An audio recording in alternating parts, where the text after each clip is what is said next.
akan lanjutkan pembahasan soal-soal materi kelas 10 ya, masih di pelajaran kimia. Nah, kita langsung saja biar tidak makan durasi yang cukup lama. Nah, sekarang kita coba perhatikan. Ini ada soal nomor 4 dan nomor 5, soal 1 dan 3 ada di video sebelumnya. Jadi tolong banget, gaul banget nih, ya, untuk memperhatikan video-video sebelumnya. Nah, perhatikan, kita lihat dari soal nomor 4, sebanyak 30 gram glukosa dilarutkan dalam 270 gram air. Nah, kadar glukosa dalam larutan tersebut adalah titik-titik persen massa. Nah, kalau soalnya seperti ini, kita ingat kembali, kalau misalkan kita mau ambil nih, misalkan X persen, ya, itu kan dia 30 gram, berarti 30 gram terlarutnya itu ada di atas, dibagi totalnya itu adalah berarti 30 plus 270, berarti ditambah dengan airnya 270 gram. Nah, baru kita kalikan dengan 100%. Nah, sama dengan 30 per 300 itu dikali dengan 100%. Ya, ini coret 02, ini coret 30 bagi 3, dapatnya berapa? 10.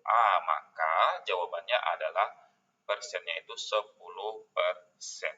Maka jawabannya langsung adalah A. Ingat ya, kuncinya yang di atas adalah terlarut, yang di bawah adalah larutan atau kita katakan totalnya. Ya, total daripada semuanya, campuran antara terlarut dan pelarutnya. Nah, sekarang kita lihat di soal nomor 5, untuk menaikkan kadar 240 gram larutan urea 25% menjadi 40%, maka ke dalam larutan tersebut harus ditambahkan urea sebanyak berapa? Nah, kalau soal seperti ini, kita harus ingat dari 25 ke 40 berarti semakin kental, berarti yang ditambahkan urea. Tapi kalau dia persentasenya turun, itu yang ditambahkan adalah air, artinya semakin encer. Nah, kalau kasus ini ingat semakin kental. Kita jawab langsung. Berarti kalau 25% itu kan sama dengan 25 per 100 dikali 240 gram. Nah, berarti 240. Nah, sama dengan di situ adalah 60 gram. Nah, berarti kita punya urea tadi dari 240 gram itu adalah 60 gram.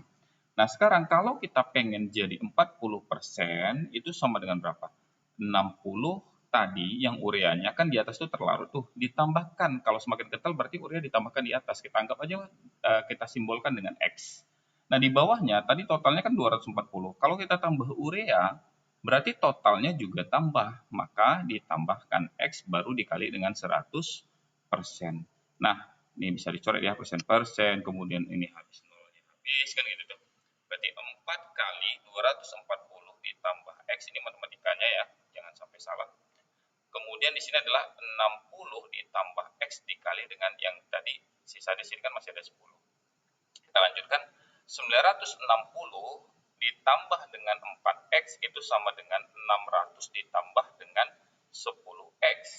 Maka 360 sama dengan 6X ya. Ini hanya matematikanya saja karena 960 kurang 600 itu 360, 10 kurang 4 itu 6X. Maka X sama dengan 360 per 6 X ya, atau urea yang kita tambah adalah sebanyak 60 gram lagi ureanya.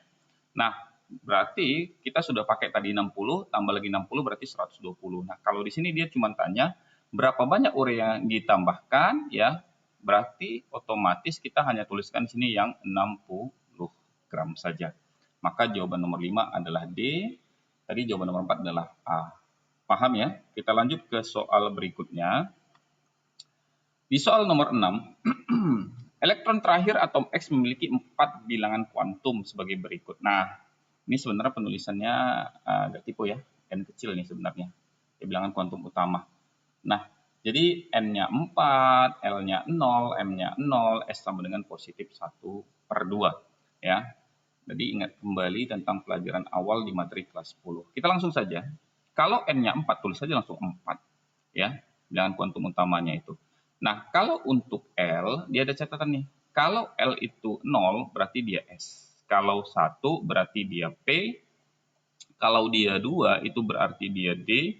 Kalau dia 3, berarti dia F. Karena di sini L-nya itu adalah 0, berarti 4S. Nah, M itu sama dengan 0. Ingat, kotak S itu cuma 1, kotak P itu 3, kotak D itu 5, ya. 2, 3, 4, 5, kotak F itu ada 7. ya ruangannya. 2, 3, 4. 2, 3, 4, 5, 6, kurang satu lagi, tambah satu sini. Oke, 7.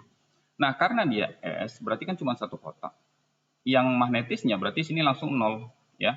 Ini langsung 0. Kalau di sini kan 0 tuh misalnya 0 plus 1 min 1. Ya, 0 itu selalu di tengah. Plus 1 plus 2 min 1 min 2. Nah, jadi kalau ini langsung 0 nilai M-nya. Berarti dia di kotak ini 4S dan dia positif setengah. Jadi kalau positif setengah kan kita diajarkan dulu menghadap ke atas. Ya, kalau negatif setengah berarti elektronnya menghadap ke bawah. Nah, berarti di situ cuma ada 1 karena dia positif setengah, maka jadi 4S1.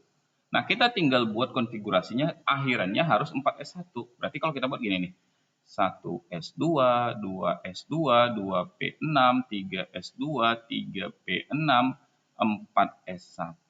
Nah, berarti kalau kita hitung, 2 tambah 2 tambah 6, 10, tambah 2, 12, tambah 6, 18, tambah 1. Berarti totalnya adalah 19. Maka nomor atomnya itu unsur X tadi adalah 19. Maka jawabannya A. Paham ya? Nah, kita lanjut di soal nomor 7. Ion X3+ memiliki konfigurasi elektron itu 3D5. Jika atom X memiliki neutron sebanyak 30, atom X tersebut memiliki nomor massa. Nah, jadi kalau dia nomor massa itu kan sebenarnya adalah inti, ya, inti daripada atom, yaitu adalah neutron tambah dengan proton. Sedangkan proton itu sama dengan yang namanya nomor atom.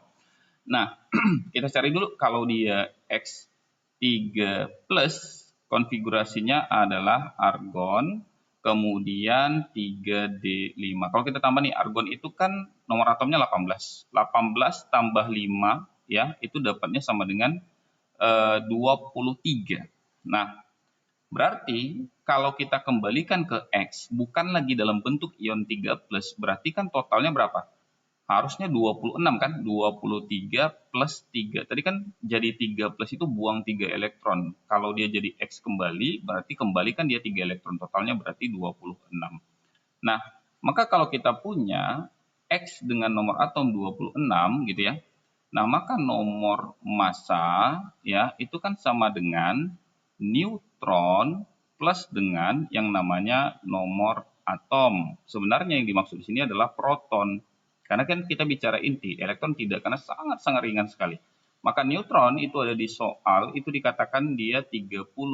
Berarti di sini 30 ya ditambah dengan proton tadi atau nomor atom tadi 26. Maka nilainya sama dengan 56. Maka jawabannya jatuh ke C. Paham ya? Nah, ini untuk pembahasan soal nomor 7. Nah, kita gas biar lebih cepat. Nomor 8, dua elektron yang berada pada satu orbital akan berputar pada porosnya. Nah, sebenarnya ini kita bisa lihat dari mana?